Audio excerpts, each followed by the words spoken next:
In this video, section 3.4 of the Sonic Pi tutorial, enveloped samples. It is also possible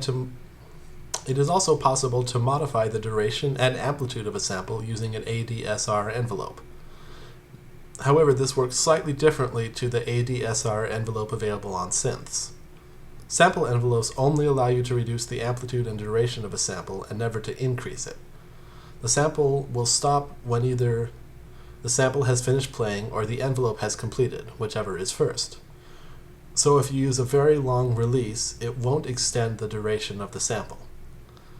Let's return Amen envelopes. Let's return to our trusty friend, the Amen break. Sample loop Amen. Let's give it a listen, just for fun. Oops. Paste, run. With no opt, we hear the full sample at full amplitude. If we want to fade this in over 1 second, we can use the attack param. Attack : 1. Run. That's kind of neat. For a shorter fade in, choose a shorter attack value, 0.3.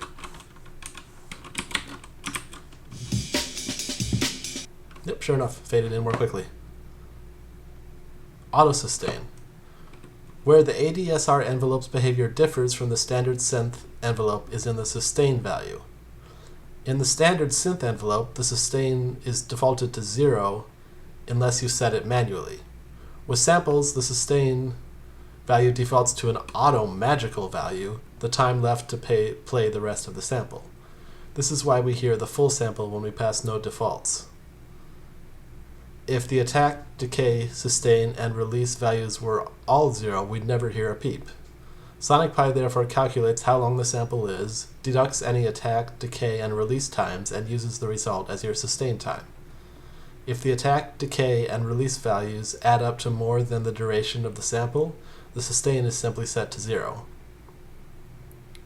To export fadeouts. To explore this, let's consider our Amen break in more detail. If we ask Sonic Pi how long the sample is, we can print things. This is new. Print sample duration loop Amen. Where does it print it? Up there. Huh.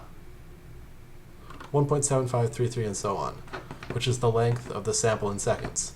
Let's just run it to 1.75 for convenience here. Now, if we set the release to 0.75, something surprising will happen. What will happen?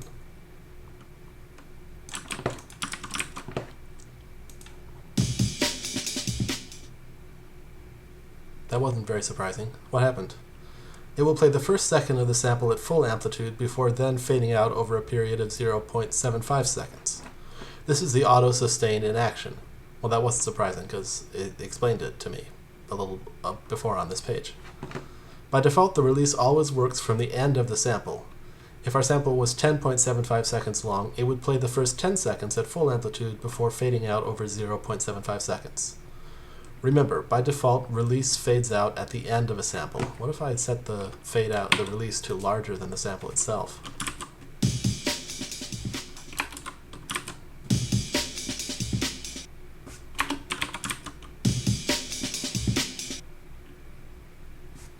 Oh, interesting. Wait a second.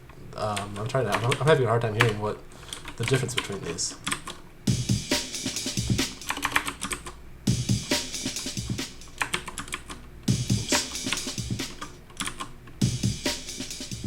And 3.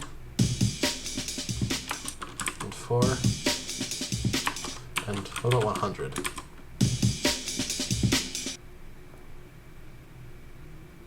So 100. Huh.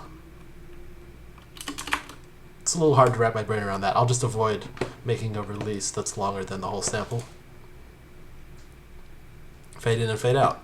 We can use both attack and release together with the auto-sustain behavior to fade both in and out over the duration of the sample. Sample loop Amen, attack 0.75, release 0.75. Run. That's nice. We can easily get back to our normal ADSR behavior by manually setting sustain to a value such as 0. then we have loop amen sustain colon 0 comma release colon 0.75. Yeah. Percussive symbols. We can use this behavior to good effect to turn longer sounding samples into shorter, more percussive versions. Consider the sample drum cymbal open. Sample drum cymbal open. That's pretty long. You can hear the cymbal sound ringing out over a period of time. However, we can use our envelope to make it more percussive. So here we have, I'll decrease the size a little bit so we can see it all at once. There we go. Sample, drum cymbal open, attack 0.01, sustain 0, release 0.1. Listen to that. Yeah, nice and short. You can then emulate hitting the cymbal and dampening it by increasing the sustain period. Let's try that. So what's the difference here? We've got a sustain of 0.3 instead of just 0 sustain. Run. I kind of like that sound. Now go and have fun putting envelopes over samples. Try changing the rate too for really interesting results. That is interesting. Let's do comma amplitude. I want it on a new line. Am I allowed to do things on a new line right here?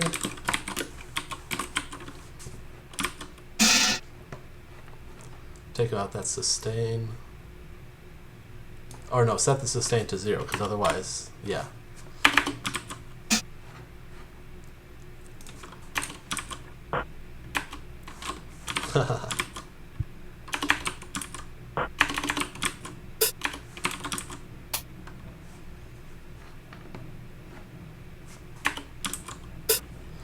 Okay, what are some more samples?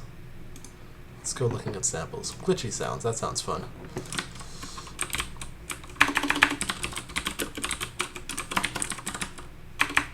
Sample colon glitch bass G. We'll run that. Nice, let's see. Now what can we do to play with that? Let's fade it in. Attack 1.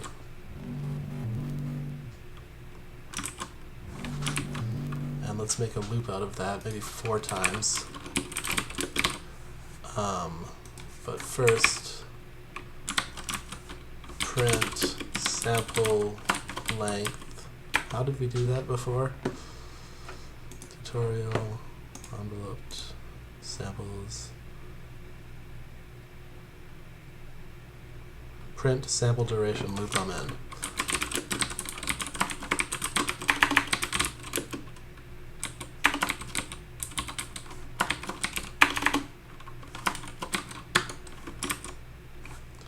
.75. Oh, but I don't care about that. I care about glitch. Glitch bass G.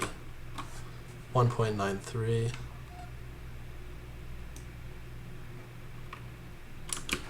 So if I record with sample, that sample 4 dot times do and end. And also, is it sleep or is it wait? I think it's sleep. Oops. 1 point. Actually, can I just plug in sample length, sample duration, glitch bass G? Is that going to work? Totally. Except I wanted to have this be attack 1. Okay.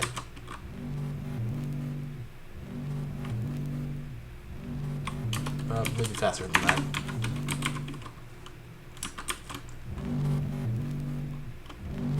Maybe even faster. 0.25. Run that.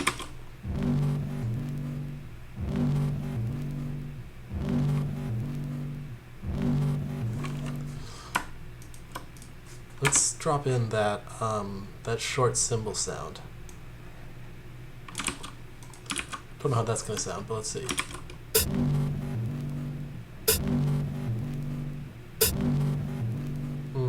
I don't love it. Anyway, that's some playing around.